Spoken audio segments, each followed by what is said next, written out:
Nizamabad collectorate కార్యాలయం ఎదుట tension వాతావరణం నెలకొంది. అకాల వర్షాలకు నష్టపోయిన పంటలకు పరిహారం చెల్లించాలని కలెక్టరేట్ ముట్టడించారు 5 గ్రామాల రైతులు.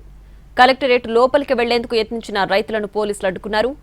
పోలీసులు రైతులకు మధ్య తోపులాట జరిగింది.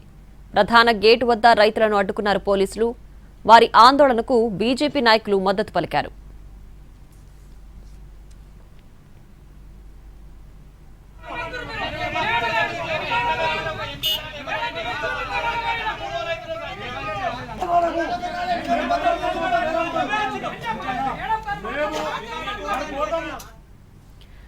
నిజామాబాద్ కలెక్టర్ కార్యాలయం ఎదుట టెన్షన్ వాతావరణం నెలకొంది. దీనికి సంబంధించి పూర్తి డీటెయిల్స్ మా ప్రతినిధి బాలకుమార్ అందిస్తారు.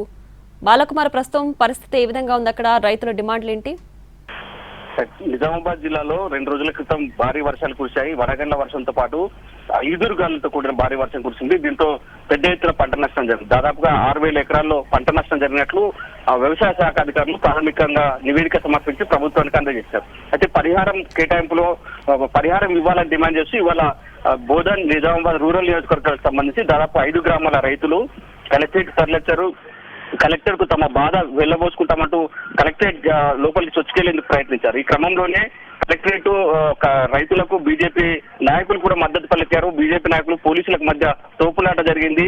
దాదాపు ఉద్రిక్త వాతావరణం అయితే నెలకొంది. దీంతో పోలీసులు వెనక్కి తగ్గి రైతుల్ని కలెక్టరేట్ లోపలికి వెళ్లేందుకు అనుమతించారు. ప్రస్తుతానికైతే వివాదం సద్దుమణిగింది.